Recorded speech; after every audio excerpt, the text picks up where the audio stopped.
தேங்காய் திட்டு மகப்பாலம் மின் நிலையம் சுற்றுச்சுவர் ஒட்டியுள்ள வாய்க்கால் சீரமைக்கும் பணியின் பொழுது ஏற்பட்ட விபத்தில் உயிரிழந்தவர்களுக்கு முதலமைச்சர் ரங்கசாமி இழப்பீட்டுத் தொகை வழங்கினார்.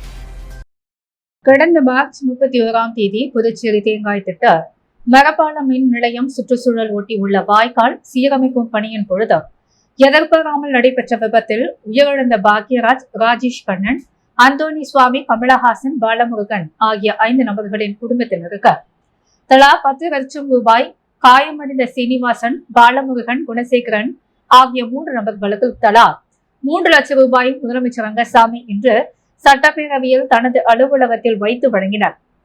இந்நிகழ்ச்சியின் பொழுது பொதுப்பணித்துறை அமைச்சர் லட்சுமி நாராயணன், சட்டமன்ற உறுப்பினர் சம்பத், அரசியல் செயலர் ஆசிஸ், மதோராவ் மூரே, பொதுப்பணித்துறை செயலர் ஜெயக்குமார், பொதுப்பணித்துறை செயற்பொறியாளர் நீர்ப்பாசன கோட்டம் ராதாகிருஷ்ணன் ஆகியோர் உடனிருந்தனர்.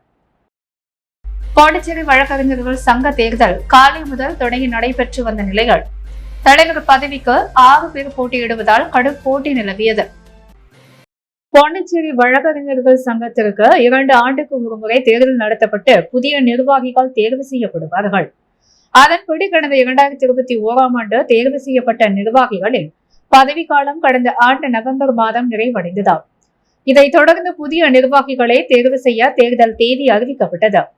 இந்நிலையில் வழக்கறிஞர்களுக்கு இடையே பிரச்சனைகள் உருவானது. ஆனால் அதையும் மீறி வேட்புமனு தாக்கல் செய்யப்பட்டது. இந்த நிலையில் வாக்காளர் பட்டியலில் குளறுபடி இருப்பதாக சென்னை உயர்நீதிமன்றத்தில் வழக்கு தொடரப்பட்டது. வழக்கை விசாரித்த சென்னை உயர்நீதிமன்றம் கடந்த பிப்ரவரி மாதம் நடைபெற இருந்த தேர்தலுக்கு தடை விதித்து உத்தரவிட்டது. மேலும் நீதிமன்றம் சில வழக்காட்டுதல்களுடன் தேர்தல் நடத்தலாம் என்று அறிவுறுத்தியிருந்தது. அதன்படி பாண்டிச்சேரி வழக்கறிஞர்கள் சங்கம் தேர்தல் புதுச்சேரி ஒருங்கிணைந்த நீதிமன்ற வளாகத்தில் உள்ள வழக்கறிஞர் சங்க அலுவலகத்தில் இன்று காலை 7 மணிக்கு தொடங்கியது. மாலை 5 மணி வரை நடைபெற்ற இந்த தேர்தல் மொத்தம் 1033 வழக்கறிஞர்கள் வாக்களித்தனர்.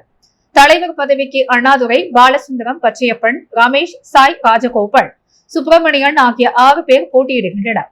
தலைவர் பதவிக்கு கடும் போட்டி நிலவி வரும் நிலையில் இந்து மதி புவனேஸ்வரி துணைத் தலைவராகவும் மற்றும் 10 செயற்குழு உறுப்பினர்கள் போட்டியின்றி தேர்வு செய்யப்பட்டனர். மேலும் பொதுச் செயலாளர் பதவிக்கு 3 பேரும், பொருளாளர் பதவிக்கு 3 பேரும், இணை செயலாளர் பதவிக்கு 8 பேரும் போட்டியிடுகின்றனர். தேர்தல் நடத்தும் அதிகாரியாக ஓய்வு பெற்ற நீதிபதியும் புதுச்சேரி அரசு சட்டத்துறை செயலருமான செந்தில்குமார் மேற்பார்வையில் நடைபெறும் தேர்தல் வாக்குப்பதிவு முடிந்தவுடன் உடனடியாக வாக்குகள் எண்ணப்பட்டு முடிவுகள் அறிவிக்கப்பட உள்ளது என்பது குறிப்பிடத்தக்கது. மேலும் தேர்தலை முன்னிட்டு நீதிமன்ற வளாகத்தில் போலீஸ் பாதுகாப்பு போடப்பட்டுள்ளது. உயிருக்குயிராக 10 ஆண்டு காதலித்த பிலிப்பைன்ஸ் நாட்டு காதலியை தமிழ் பாரம்பரிய முறைப்படி சுற்றமும் நட்பும் சூழ உற்றார் உறவினர்கள், நண்பர்கள் முன்னிலையில் புதுச்சேரி இளைஞரின் திருமணம் அர்ச்சனை தூவி வாழ்த்துக்களுடன் நடைபெற்றது. புதுச்சேரி முதியால்பேட்டையைச் சேர்ந்தவர் வெங்கட்ராமன். பிடெக் படித்த இவர் தனியார் நிறுவனத்தில் பணிபுரிவதற்காக பிலிப்பைன்ஸ் நாட்டிற்கு சென்ற அவர் அங்கேயே தங்கி பணிபுரிந்து வந்தார். அப்பொழுது பிலிப்பைன்ஸ் நாட்டைச் சேர்ந்த கிலேசி பெத் சிமானன் ஒபா என்ற பெண்ணுடன் வெங்கட்ராமனுக்கு பழக்கம் ஏற்பட்டுள்ளது. இந்த பழக்கம் நாளடைவில் காதலாக மாறி ஒருவரைக்கொருவர் புரிந்து கொண்டு இருவரும் கடந்த 10 வருடமாக காதலித்து வந்தனர். பின்னர் பணி முடிந்த வெங்கட்ராமன் மீண்டும் சொந்த ஊரான புதுச்சேரிக்கு திரும்பினார். ஆனாலும் 2 பேரும் தொலைபேசி மூலம் பேசி தங்களது காதலை வளர்த்து வந்துள்ளனர். இந்த நிலையில் இருவரும் காதலிப்பதை தங்களது வீட்டாரிடம் தெரிவித்துள்ளனர். இதற்கு இரு வீட்டார்களும் சம்மதமும் தெரிவித்தனர். இதனை அடுத்து 10 ஆண்டு காதல் வாழ்க்கை திருமண வாழ்க்கையாக முடிவு செய்யப்பட்ட புதுச்சேரியைச் சேர்ந்த வெங்கட்ராமுக்கும் பிலிப்பைன்ஸ் நாட்டைச் சேர்ந்த கிலேசி பெத் சிமானன் ஓபாவுக்கும் திருமணம் நிச்சயிக்கப்பட்டது. அதன்படி இன்று புதுச்சேரி முத்தியால்பேட்டை அருள்மிகு பொண்ணு மாரியம்மன் ஆலயத்தில் தமிழ் பாரம்பரிய முறைப்படி திருமணம் நடைபெற்றது. இதில் மணப்பெண் தமிழ் முறைப்படி கூரை சேலை கட்டி புரோகிதர் வைத்த மந்திரங்கள் ஓத சாஸ்திரம் சம்பிரதாயத்துடன் திருமணம் நடைபெற்றது. இதில் இரு வீட்டார்கள், உறவினர்கள், நண்பர்கள் மற்றும் பொதுமக்கள் என அனைவரும் திரளாக கலந்து கொண்டு மணமக்களை அர்ச்சனை தூவி வாழ்த்தினர். மேலும் திருமணத்தில் கலந்து கொண்டவர்களுக்கு காலையில் உணவு தாம்பூலமும் வழங்கப்பட்டது. பிலிப்பைன்ஸ் நாட்டிலிருந்து பெண்ணின் உறவினர்கள் திருமணத்தை காணும் வகையில் இணையதளம் மூலமாக நேரடி காட்சிகளும் ஏற்பாடு செய்யப்பட்டிருந்தது என்பது குறிப்பிடத்தக்கது. பிரதமர் நரேந்திர மோடி 3வது முறையாக பதவியேற்றதை அடுத்து புதுச்சேரி ராஜ்பவன் தொகுதி பாஜக சார்பில் சட்டமன்ற உறுப்பினர் VP ராமலிங்கம் வழிகாட்டுதலின்படி பட்டாசு வெடித்து இனிப்பு வழங்கி கொண்டாடப்பட்டது. பாரத பிரதமர் 3வது முறையாக பிரதமராக பதவியேற்றதை அடுத்து புதுச்சேரி ராஜ்பவன் தொகுதி பாஜக சார்பில் சட்டமன்ற உறுப்பினர் VP ராமலிங்கம் வழிகாட்டுதலின்படி தொகுதி தலைவர் நாகராஜன் தலைமையில் அஜந்தா சிக்னல் அருகே பட்டாசு வெடித்தும் இனிப்பு வழங்கியும் வெற்றி விழா கொண்டாடப்பட்டது. இந்த நிகழ்ச்சிக்கு நகர மாவட்ட துணைத் தலைவர் ஆனந்த் பாஸ்கர் முன்னிலை வகித்தார். சிறப்பு அழைப்பாளராக நகர மாவட்ட தலைவர் கிருஷ்ணராஜ் கலந்து கொண்டு விழாவை சிறப்பித்தார்.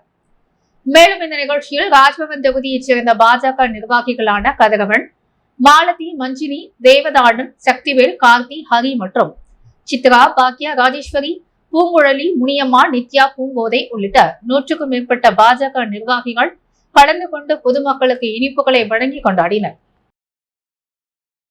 முன்னாள் முதல்வர் RV ஜானகிராமனின் 5ஆம் ஆண்டு நினைவு நாளை முன்னிட்டு எதிர்க்கட்சித் தலைவர் சிவா தலைமையில் திமுகவினர் மாலை அணிவித்து மரியாதை செலுத்தினர். புதுச்சேரி மாநிலம் முன்னாள் முதல்வர் RV ஜானகிராமன் 5ஆம் ஆண்டு நினைவு தினம் இன்று அனுசரிக்கப்பட்டது.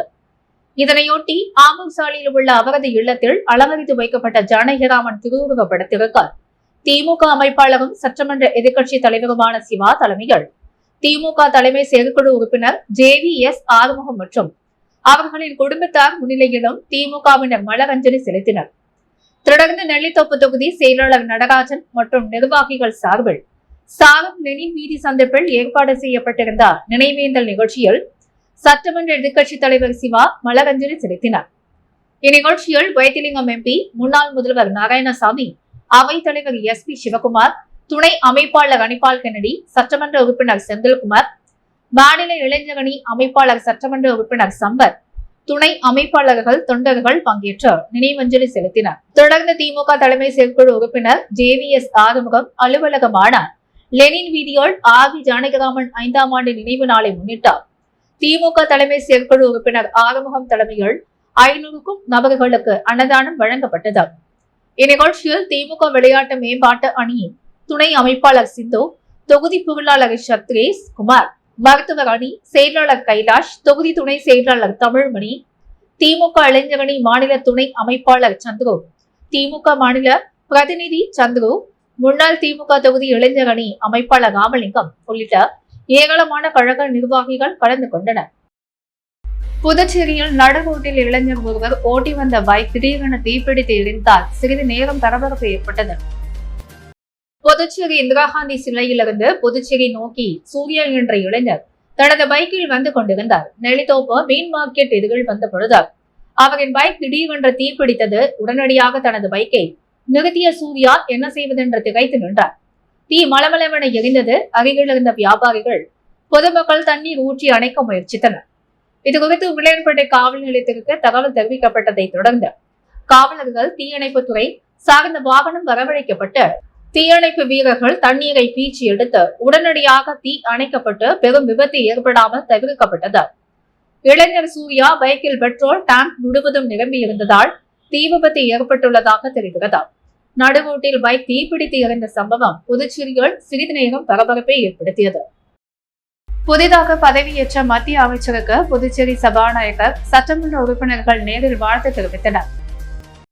பாரத பிரதமராக 3வது முறையாக பதவியேற்றுக் கொண்ட நரேந்திர மோடியின் அமைச்சரவையில் இடம்பெற்று மத்திய அமைச்சர்களாக பொறுப்பேற்றுக் கொண்ட மத்திய அமைச்சர்கள் மன்சுக் மண்டியா, கிஷன் ரெட்டி, எல் முருகன், அர்ஜுன் ராவ், மேக்வால் ஆகியோரை புதுச்சேரி சட்டப்பேரவை தலைவர் செல்வம் தலைமையில் புதுச்சேரி முதலமைச்சரின் பாராளுமன்ற செயலாளர் ஜான்குமார், சட்டமன்ற உறுப்பினர்கள் ரிச்சர்ட் ஜான்குமார், VP ராமலிங்கம், புதுச்சேரி பாஜக மாநில செயலாளர்கள் ஜெயக்குமார் ரெட்டியார், ரத்தனவேல், மாநில விவசாய அணி தலைவர் ராமு ஆகியோர் நேரில் சந்தித்து மத்திய அமைச்சர்களுக்கு வாழ்த்து தெரிவித்தனர். காரைக்காலில் பிட்னஸ் ஜோன் சார்பில் மிஸ்டர் சவுத் இந்திய ஆணழகன் போட்டி நடைபெற்றது. இதில் தமிழகம், புதுச்சேரி என 5 மாநிலத்தைச் சேர்ந்த 200க்கும் மேற்பட்ட போட்டியாளர்கள் கலந்து கொண்டனர். புதுச்சேரி மாநிலம் காரைக்காலில் பிட்னஸ் ஜோன் சார்பில் கடற்கரை மேடையில் இந்த ஆண்டிற்கான மிஸ்டர் சவுத் இந்திய ஆணழகன் போட்டி நடைபெற்றது. இப்போட்டியில் தமிழகம், புதுச்சேரி, ஆந்திர, கர்நாடகா, கேரளா என 5 மாநிலங்களைச் சேர்ந்த 200க்கும் மேற்பட்ட போட்டியாளர்கள் கலந்து கொண்டனர். இப்போட்டியானது எடை பிரிவுக்கு தகுந்தாற்போல் 6 கட்டங்களாக நடைபெற்றது. இதில் வெற்றி பெற்றவர்களுக்கு ரொக்கப்பணம் மற்றும் நினைவு பரிசுகள் வழங்கப்பட்டது.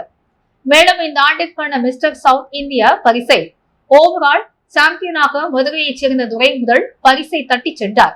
மேலும் ஆணழகன் போட்டியை காண ஆண்கள் பெண்கள் என ஏராளமான ரசிகர்கள் கடற்கரையில் குவிந்திருந்தனர்.